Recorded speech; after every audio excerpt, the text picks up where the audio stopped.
más a Ecos del Evangelio. Este domingo 16 del tiempo ordinario nos narran sus lecturas que la fuerza de Dios no solamente se manifiesta, como se decía en el Antiguo Testamento, con el poder de los ejércitos, sino que Dios tiene múltiples formas de manifestar lo fuerte que Él es. Te invito a que reflexionemos juntos las lecturas de hoy y yo te las explico en estos 3 puntos. Primer punto. La primera lectura tomada de Sabiduría 12, 13, 16 al 19. Es la primera lectura de esta semana que nos regala nuestra liturgia. Esta lectura es excepcional. Este libro forma parte del bloque de los llamados deuterocanónicos, libros que no son reconocidos por el mundo protestante como inspirados, pero que pertenecen a un bloque llamado intertestamentario y son fruto de la unión, por un lado, del mundo judío, nacido después del exilio, y el choque del mundo helénico, y su filosofía.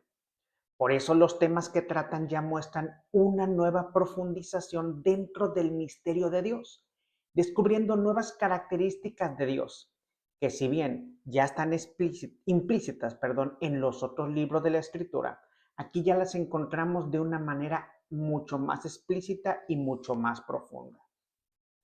Este capítulo 12 nos habla de una característica pero muy peculiar de Dios. Especialmente nos habla de su justicia. Para el autor,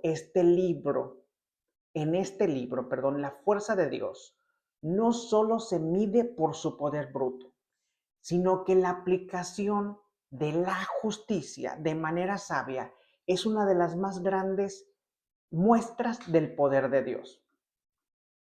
Pues Dios es el único que tiene el poder de juzgar y que teniéndolo es capaz de juzgar de manera moderada.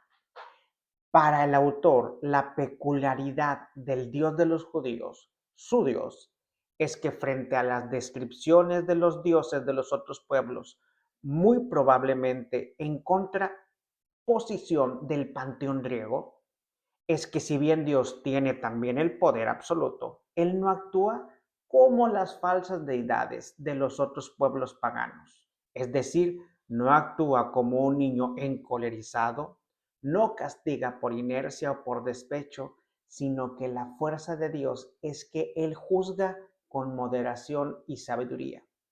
Y a pesar de que Él tiene el monopolio de la fuerza y puede usar su poder cuando Él quiere, aún así se muestra justo y compasivo. El autor trata de transmitir que mientras los otros pueblos tienen dioses con temperamentos egoístas y narcisistas, el Dios de Israel es compasivo, sabio, justo y misericordioso. Pero junto a esto, al final del relato, se destaca otra de las grandes características de Dios, su capacidad pedagógica. El autor nos dice que Dios no solo hace un movimiento unilateral en la manera de comportarse, es decir, no muestra una sabiduría sin más, sino que el objetivo de Dios es enseñar al pueblo a que también el pueblo sea justo. El autor le explica al lector u oyente que Dios tiene como objetivo que el pueblo de Dios sea justo, que Él sea igual que Dios. Pero lo más novedoso no solamente es esta característica pedagógica o su objetivo de enseñar, sino que eleva la justicia al nivel de una virtud inherente a la naturaleza humana, pues afirma que el justo debe de ser humano.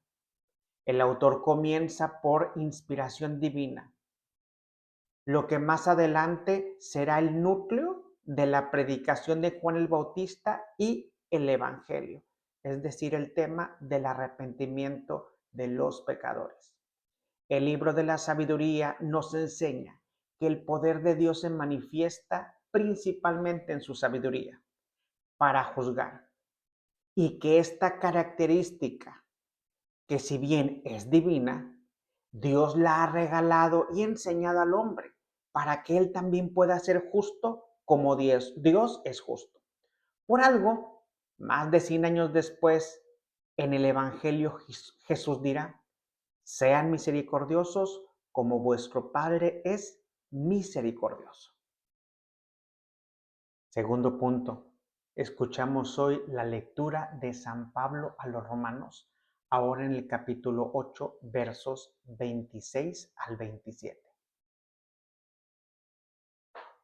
San Pablo, en la carta a los Romanos, esta semana nos expone una de las formas en las que actúa el Espíritu Santo. En las lecturas anteriores ya nos ha explicado San Pablo los conceptos de pecado, de justificación, y nos enseñaba también la diferencia entre las cosas de la carne o de este mundo y las cosas del Espíritu que implicaban cumplir su voluntad. En esta ocasión San Pablo expone que dentro de este peculiar drama de la vida, nosotros como seres humanos seguimos lamentablemente muchas veces orientados a las cosas de este mundo. Valoramos más lo terrenal que lo que verdaderamente juega en nuestro favor para poder salvarnos y cumplir obviamente la voluntad de Dios. Por eso el apóstol afirma que es el Espíritu con su poder que nos guía en esta situación, ante la incapacidad de muchos de nosotros de no poder discernir qué pedirle a Dios. Es el Espíritu Santo quien siempre viene en nuestro auxilio y nos inspira para poder pedir lo que es más conveniente para nosotros. San Pablo deja claro que el Espíritu Santo conoce a fondo los corazones de todos sus fieles.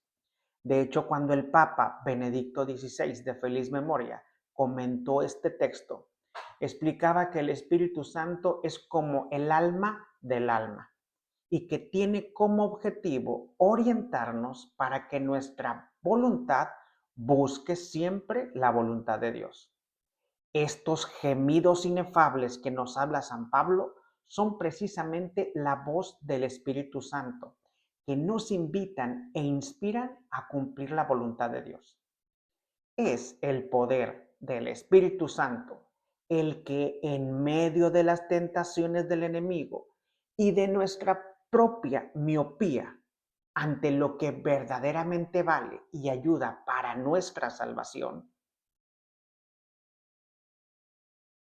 el que nos orienta para poder incluso pedirle a Dios lo más importante para nuestra alma.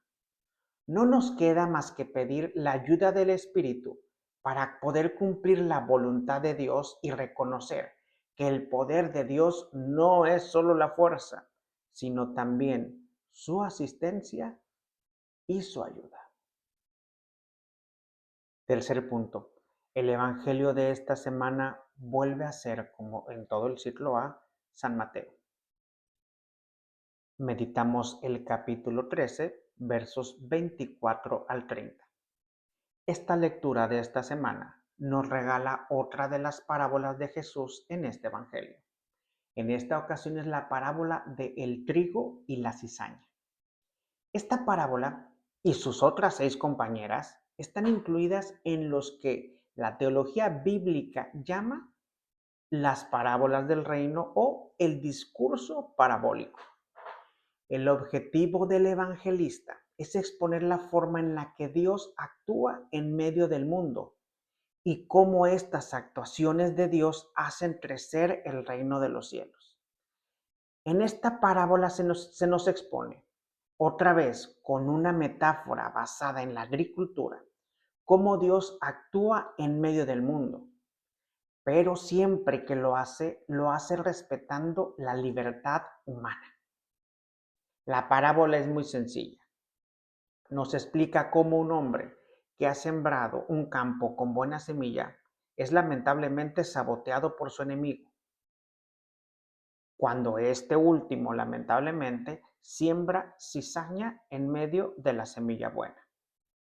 El sembrador decide dejar crecer ambas hasta el momento final de la cosecha.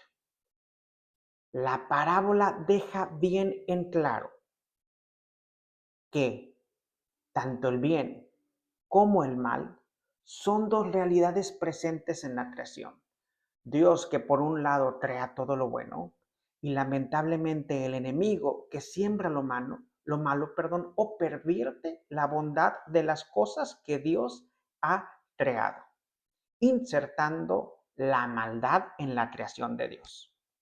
Lo maravilloso de esta parábola no es solo la explicación de esta dinámica, sino sobre todo la forma de actuar de Dios y su respeto a la libertad de la creación entera.